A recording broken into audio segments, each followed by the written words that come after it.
I took a deep breath. All right. Well, I can assure you there are no code violations or unpermitted structures on my property. Every building here has been properly permitted and inspected. But if you'd like to verify that, I'd be happy to show you the documentation. The lead inspector looked relieved.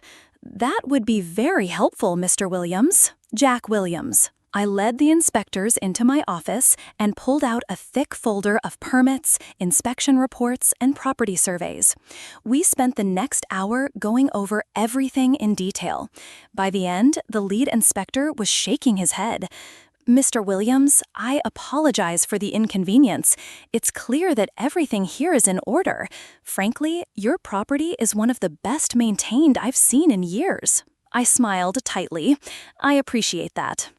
Now, while I understand you can't tell me who filed the complaint, can you at least tell me if it came from someone in the Oakwood Estates development? The inspector hesitated, then gave a small nod. I can't say more than that, but yes. I thanked the inspectors for their time and saw them out. As I watched their vehicles disappear down the driveway, I felt a mix of anger and frustration. Karen was escalating things, and I knew I needed to put a stop to it before it got even more out of hand. The next day, I decided to take matters into my own hands. I drove over to the Oakwood Estates development, easily finding Karen's house thanks to the Homeowners Association president sign proudly displayed in her front yard. I took a deep breath, reminding myself to stay calm, and rang the doorbell. Karen answered, her eyes widening in surprise when she saw me. "Mr. Williams, what are you doing here?" "Hello, Karen," I said evenly. "I think it's time we had a serious talk about boundaries and respecting private property." She bristled. "I don't know what you're talking about. If this is about the county inspectors, I was simply doing my duty as a concerned citizen to report potential violations." I held up a hand. "Karen, let's cut the act. We both know you filed that complaint out of spite because I won't submit to your HOA rules. I'm here to tell you once and for all that this needs to stop." Karen's face flushed. "How dare you come to my home and accuse me?" "I'm not finished," I said firmly. "Your harassment and attempts to force me to comply with rules that don't apply to me are bordering on illegal. If you continue down this path, I will be forced to take legal action. Is that really what you want?" For a moment, Karen looked uncertain, but then her eyes hardened. "Are you threatening me, Mr. Williams? Because I'll have you know, the HOA has a very robust legal team, and we're not afraid to use it." I couldn't help but chuckle. "Karen, your HOA lawyers have no standing here. I'm not a member, remember? But I do have my own legal counsel, and they're quite experienced in dealing with harassment and nuisance complaints. So I'll ask you one more time. Please stop harassing me and my property." We stared at each other for a long moment, neither willing to back down. Finally, Karen spoke. "We'll see about that, Mr. Williams. This isn't over." And with that, she slammed the door in my face. As I walked back to my car, I had a sinking feeling that things were about to get a lot worse before they got better. Little did I know just how far Karen was willing to go in her misguided crusade. The next few weeks were relatively quiet, but I could feel the tension building. Every time I drove past the Oakwood Estates entrance, I could practically feel Karen's eyes boring into me from behind her curtains. I tried to go about my business as usual, but I couldn't shake the feeling that she was plotting something. My suspicions were confirmed one Saturday morning when I woke up to the sound of voices and machinery on my property. I threw on some clothes and rushed outside to find a landscaping crew busy at work near my front gate. "Hey!" I shouted as I jogged toward them. "What the hell is going on here?" The workers stopped what they were doing and looked at each other uncertainly. A man who seemed to be in charge stepped forward. "Morning, sir. We're just carrying out the landscaping plan as ordered by the Homeowners Association." My blood pressure skyrocketed. "What Homeowners Association? I've told you people 100 times. I'm not part of your association." The foreman looked confused. "I'm not sure what you mean, sir. We were given explicit instructions by Mrs. Johnson to bring this property up to community standards. She said the homeowner had finally agreed to comply." I closed my eyes and counted to 10, trying to calm myself. When I opened them, I saw Karen's SUV pulling up to my gate, a triumphant smile on her face. "Ah, Mr. Williams," she called out as she got out of her car. "I see you're admiring the improvements. Don't worry, we'll have this place looking ship-shape in no time." I marched over to her, my fists clenched at my sides. "Karen, what the hell do you think you're doing? You have no right to send a crew onto my property." She waved her hand dismissively. "Oh, don't be so dramatic. I'm simply helping you comply with our community standards. You should be thanking me, really." "Thanking you?" I sputtered. "For trespassing and vandalism?" Karen's smile faltered slightly. "Now see here, Mr. Williams. I've been more than patient with you, but enough is enough. It's time for you to fall in line like everyone else in this community." I took a deep breath, trying to keep my temper in check. "Karen, I'm going to say this one last time. I am not part of your community. This is private property. You and your crew are trespassing, and if you don't leave immediately, I'm calling the police." Karen's eyes narrowed. "Go ahead, call them. I have paperwork right here showing that this property is part of Oakwood Estates." She pulled out a folder from her oversized purse and waved it in my face. I snatched the folder from her hand and quickly flipped through it. My eyes widened as I realized what I was looking at. "These are forges," I said, my voice low and dangerous. Karen's smug smile returned. "Prove it." That was the last straw. I pulled out my phone and dialed 911. "Yes, I need to report a trespassing and attempted fraud in progress." Karen's face paled as she realized I was serious. She turned to the landscaping crew. "Pack it up, boys. We'll finish this another day." But I wasn't about to let her off that easily. "You're not going anywhere, Karen. You're going to wait right here until the police arrive." The next hour was a blur of police cars, statements, and barely contained anger. Officer Mike Hansen was back, along with a detective who specialized in property crimes.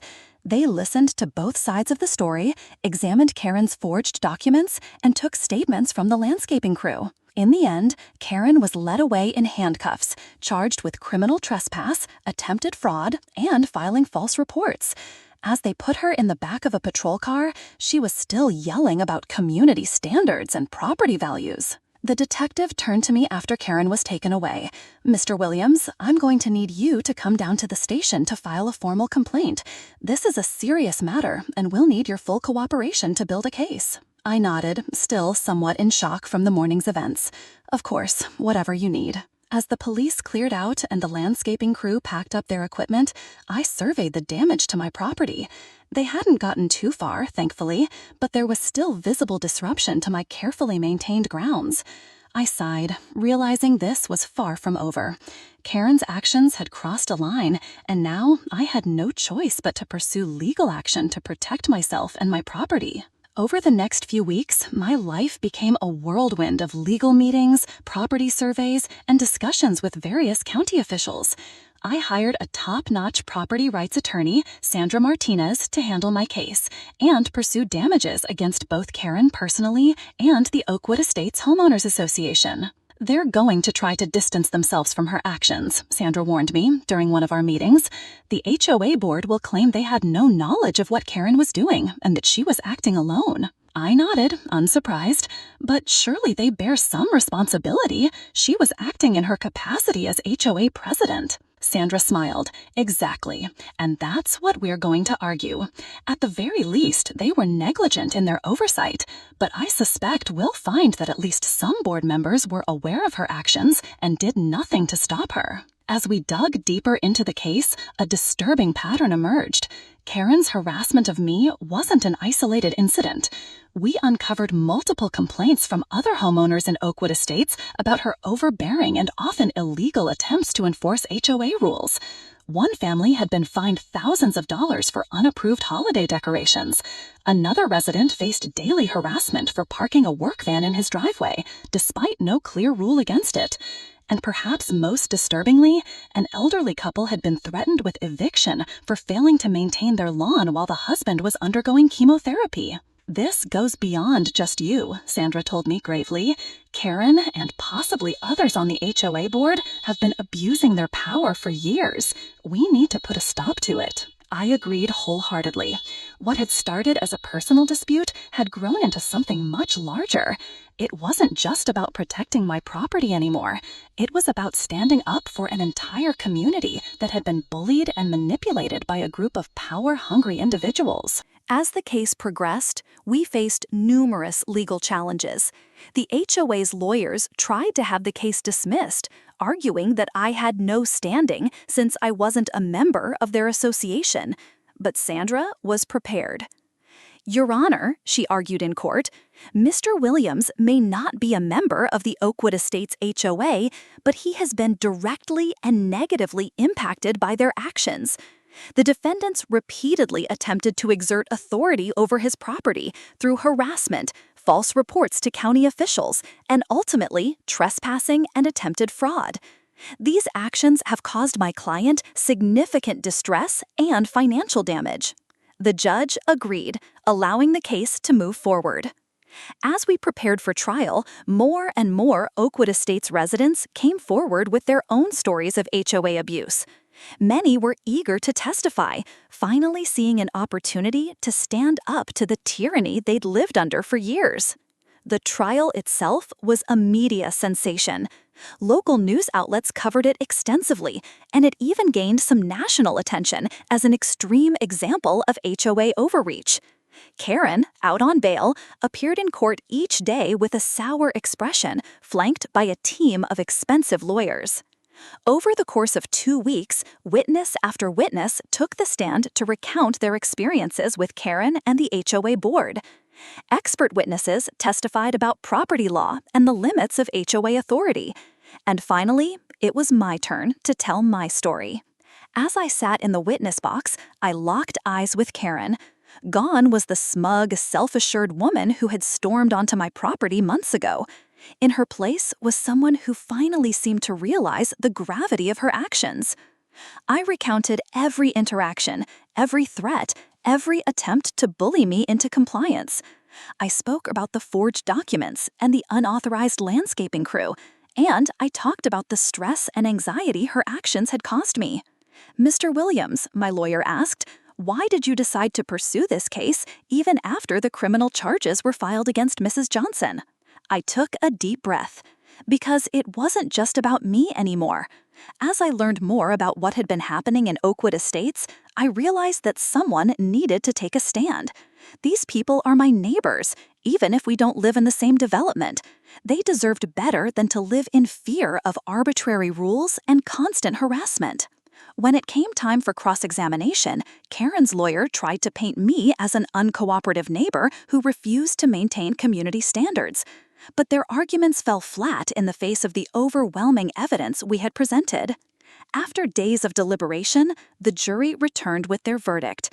They found in my favor on all counts, awarding me substantial damages for the trespass, attempted fraud, and emotional distress.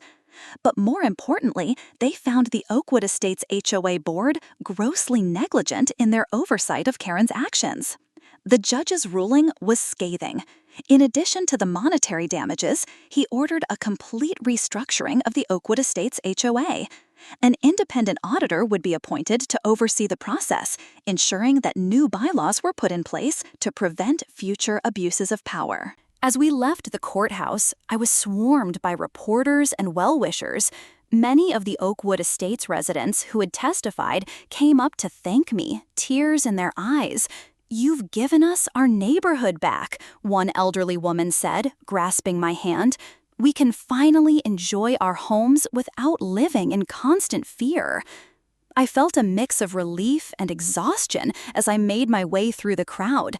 The legal battle had been long and draining, but seeing the impact it had on so many people made it all worthwhile.